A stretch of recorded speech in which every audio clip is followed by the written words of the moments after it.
senhoras e senhores telespectadores da TV Otimista, senhoras e senhores internautas do blog do Edson Silva. Estamos começando agora o nosso programa de hoje, dizendo que o fato do dia é a instalação da Comissão Parlamentar Mista de Inquérito para apurar a responsabilidade de omissão ou a atuação de agentes públicos nos atos de vandalismo do dia 8 de janeiro em Brasília, quando depredaram partes dos prédios do Congresso Nacional, do Palácio do Planalto e da sede do Supremo Tribunal Federal. Mas ontem o dia terminou, não com uma grande movimentação sobre a aprovação do arcabouço fiscal, mas sobre os entendimentos em relação às reformas que o Congresso quer impor à medida provisória, a primeira, por sinal, assinada pelo presidente Lula, que altera o organograma do Centro de Poder da Administração Federal. E essa discussão toda, essa movimentação política que esse entendimento gerou, vem exatamente porque há uma alteração substancial na medida provisória, o governo não vai governar com a estrutura que ele projetou e que hoje está governando, porque o acordo, a alteração na medida provisória, reduz espaços para os ministérios de duas ministras emblemáticas, Marina Silva e Sônia Guajajara. A primeira a reagir contra a redução dos seus espaços, contra a redução do tamanho do seu ministério, foi a ministra Marina Silva. Vamos ouvir o que ela diz. A ministra Soninha Guajajara. A proposta de retirada da demarcação de terra indígena e da FUNAI do Ministério dos Povos Indígenas é algo que é um sinal, um dos piores sinais. São 500 anos de história em que nós, todos nós, decidimos o que fazer para nós mesmos. Estamos dizendo que os indígenas não têm isenção, para fazer o que é melhor para eles mesmos em relação à demarcação de suas terras. Se o critério é que quem defende meio ambiente não tem isenção para defender meio ambiente com os órgãos de meio ambiente, se dizem que quem é indígena não tem isenção para cuidar dos órgãos que cuidam dos povos indígenas, daqui a pouco vai se fazer uma lei para dizer que o Ministério da Fazenda não tem isenção para ficar com a Receita Federal. Porque, afinal de contas, o Ministério da Fazenda quer arrecadar. A questão é que nós agimos, mas agimos de acordo com a lei. O ministro da Fazenda não pode mandar a Receita Federal tributar, confiscar os bens das pessoas. Eles agem de acordo com a lei. E, de acordo com a lei, ele tem isenção para ter a Receita Federal. A Soninha Guajajara não vai demarcar terra indígena invadindo terras que não estejam de acordo com a lei. E, de acordo com a lei, ela tem isenção para ter a FUNAI e a demarcação das terras indígenas. Bom, aí nós ouvimos a ministra Marina Silva. Há quem diga, no ambiente político nacional, que Marina, depois do entrevero lá dela com o IBAMA e a Petrobras, agora com a redução dos seus espaços no Ministério do Meio Ambiente, a porta de saída do governo para a Marina está aberta. Vamos aguardar mais um tempo para a gente ver o que acontece. Marina era uma das primeiras aliadas de Lula lá no seu primeiro governo. Ela rompeu com Lula lá no segundo governo, exatamente por conta de questões relacionadas ao meio ambiente. Ela, durante muito tempo, criou dificuldades, embaraços para a liberação das obras de construção da transposição de águas do Rio São Francisco. Cedeu em alguns momentos, mas em outras situações ela não cedeu, rompeu com o governo, com o PT, especialmente com Lula e, mais ainda, com a ex-presidente Dilma Rousseff. As pazes de Marina com Lula foram feitas próximo agora, no ano passado, das eleições de outubro de 2022.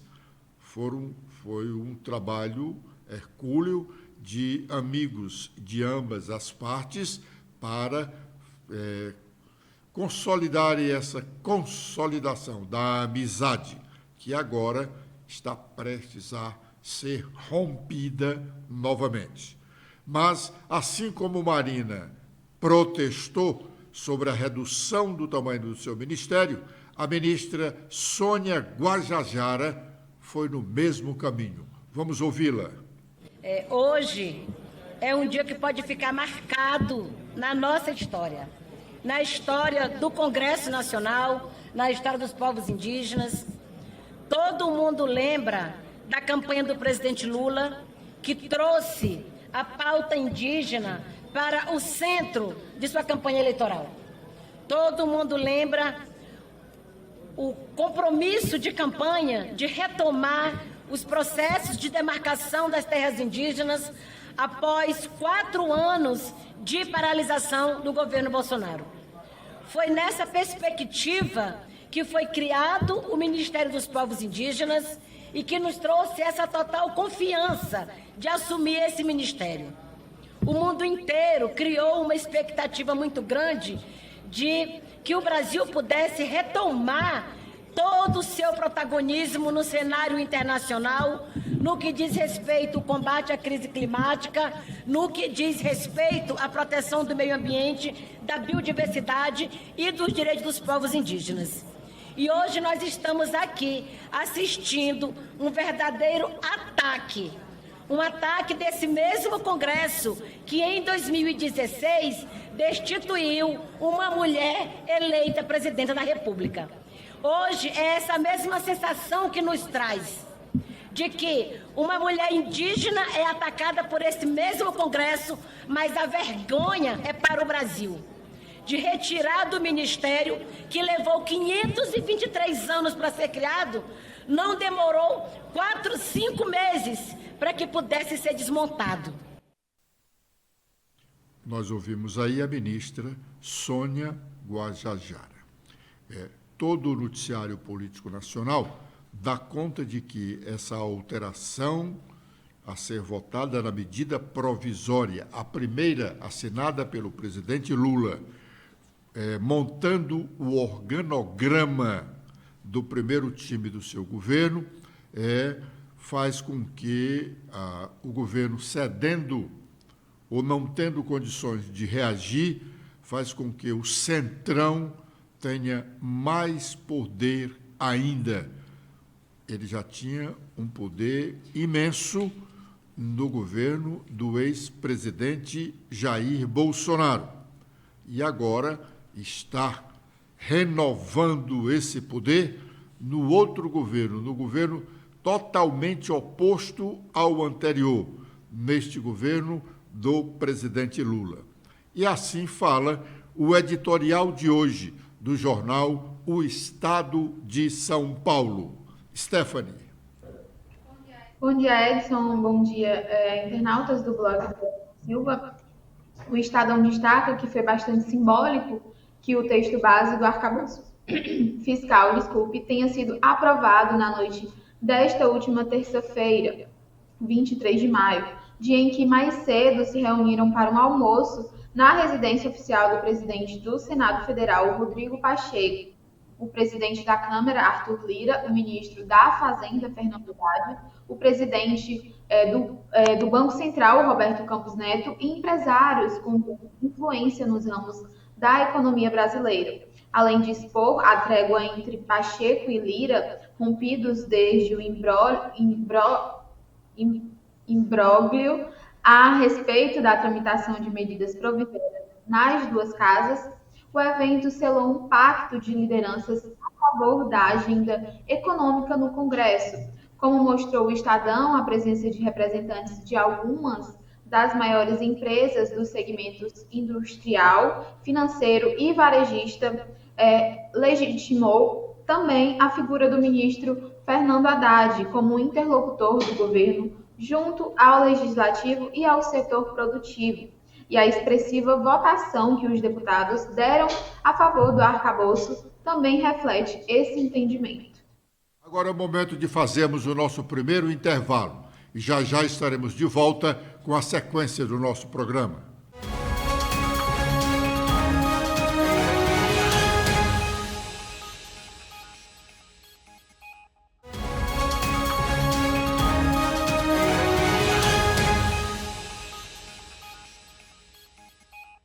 Muito bem, nós iniciamos o programa falando da instalação da Comissão Parlamentar Mista de Inquérito, que vai apurar responsabilidades por ações ou omissões de agentes públicos nos atos de vandalismos registrados em Brasília no dia 8 de janeiro.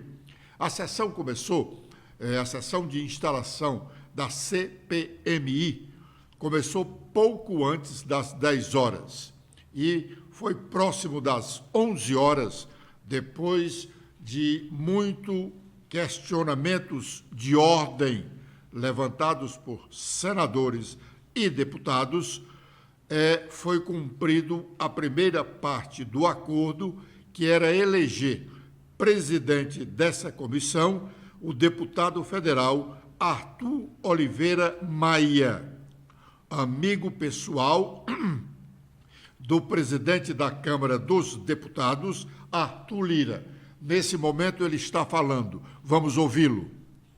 Que a reunião vai acontecer. O Otto é este homem que todos nós conhecemos, uma pessoa firme, que tem posição, que sabe conduzir os trabalhos e que, por isso, tem todo o respeito do povo baiano e dos brasileiros. Eu quero dizer a todos que estão aqui que o nosso papel nesse momento está sendo observado por todo o Brasil. É um momento de importância, da mais extrema importância para o Congresso Nacional e para cada um dos membros que estão nesta comissão. Nós temos que fazer aqui uma investigação sobre o que de fato aconteceu no dia 8 de janeiro.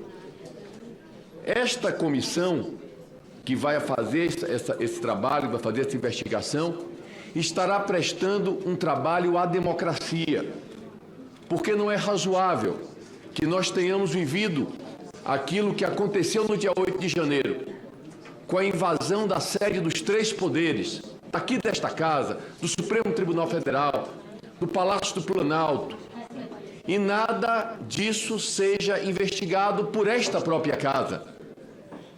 Nós sabemos que há uma narrativa de que tudo o que aconteceu está envolvido em uma orquestração maior de um possível golpe para interromper a democracia no Brasil. Isso tem que ser investigado. Isso não pode passar em branco.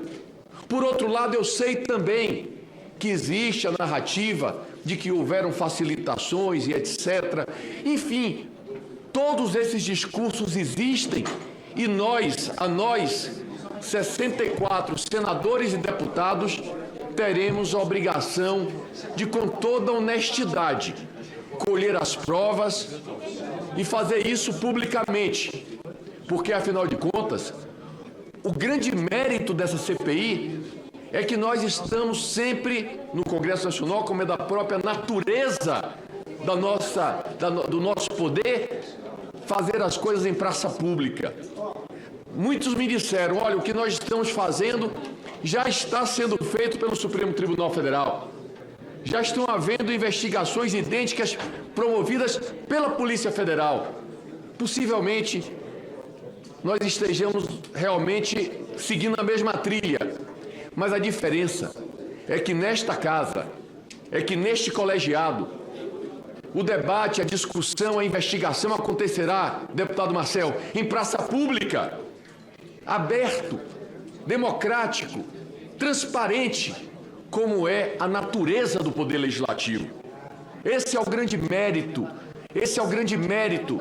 meu colega aqui nesta comissão, senador Cid Gomes, esse é o grande mérito do Poder Legislativo.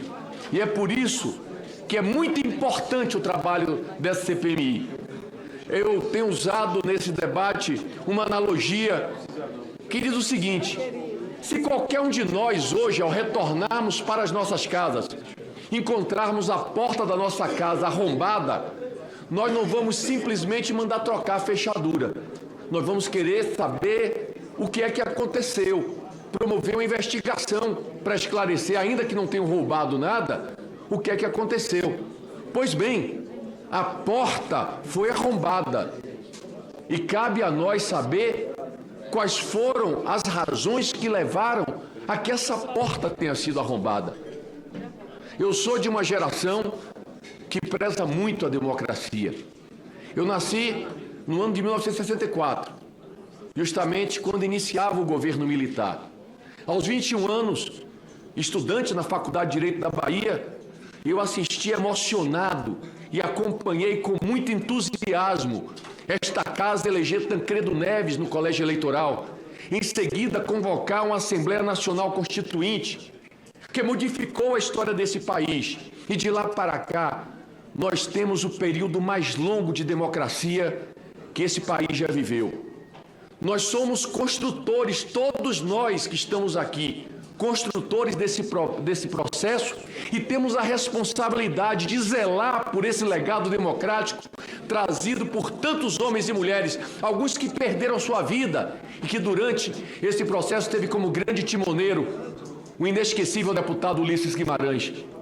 É em nomes como esse que nós temos que nos apoiar para promover essa investigação, respeitando a opinião de todos, porque eu tenho dito sempre, todos nos dizemos democratas, mas para sermos de fato democratas, nós temos que internalizar alguns conceitos que são inerentes à democracia e sem a qual a democracia não vive.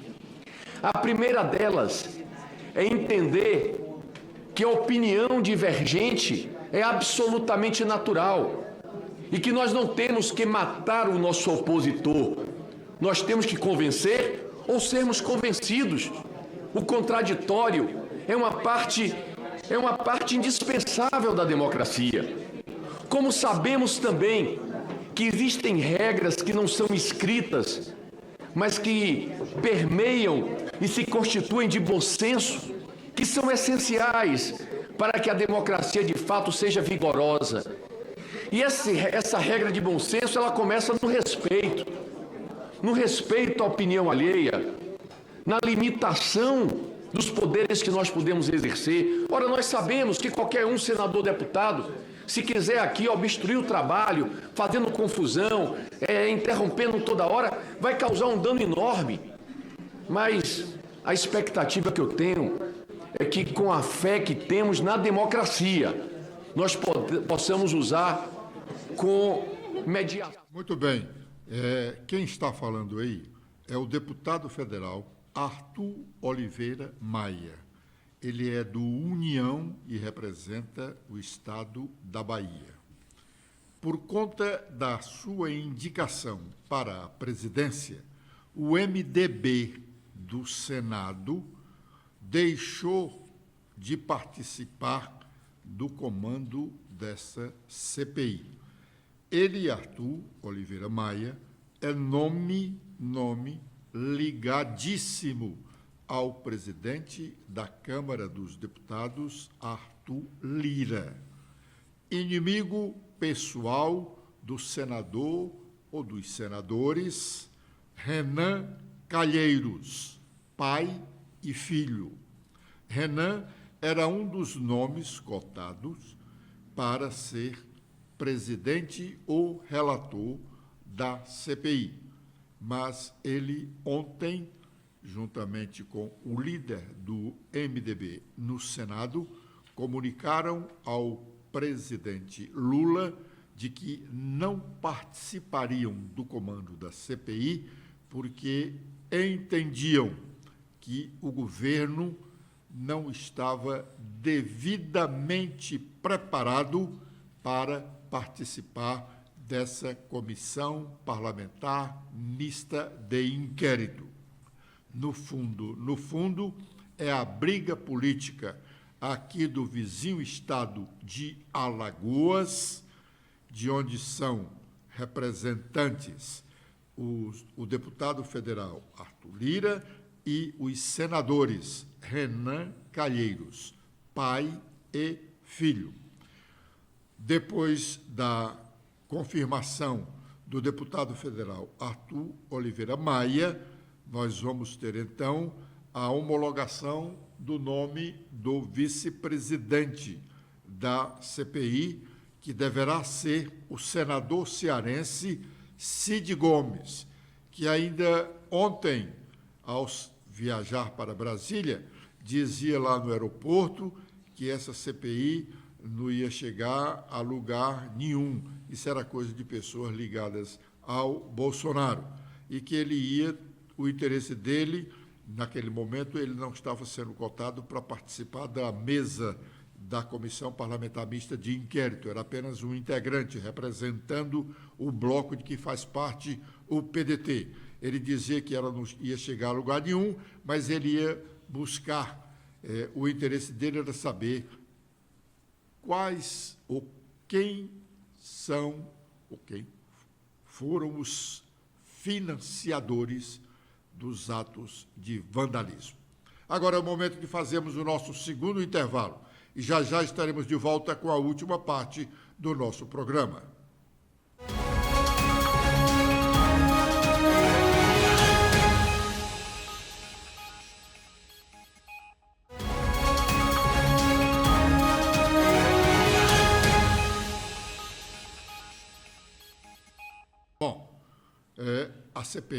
A CPMI, continua lá. Ainda não está definido o nome do senador Cid Gomes, mas o acordo o contempla como o primeiro vice-presidente. Aliás, na CPI não tem segundo vice-presidente, mas para acomodarem interesses, foi acordado que ela terá um segundo vice-presidente, mas isso só depois que o Congresso Nacional alterar o seu regimento interno para permitir que comissões parlamentares mistas de inquérito tenham 2 vice-presidentes. Agora é o momento de sabermos quais as nossas manchetes.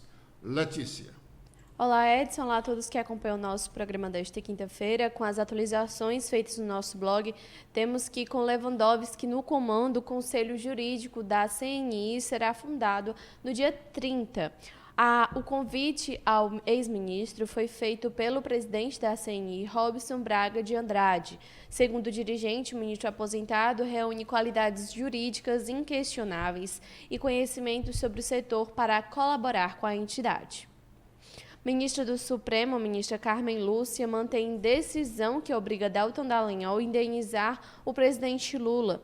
Em sua decisão, ela explicou que o habeas corpus é uma ação autônoma que visa proteger a liberdade de locomoção e deve ser apresentada ao Supremo Tribunal Federal como petição inicial para o registro e distribuição e posterior julgamento. Então, ela manteve essa decisão e Deltan deve pagar R$ 75 mil ao presidente.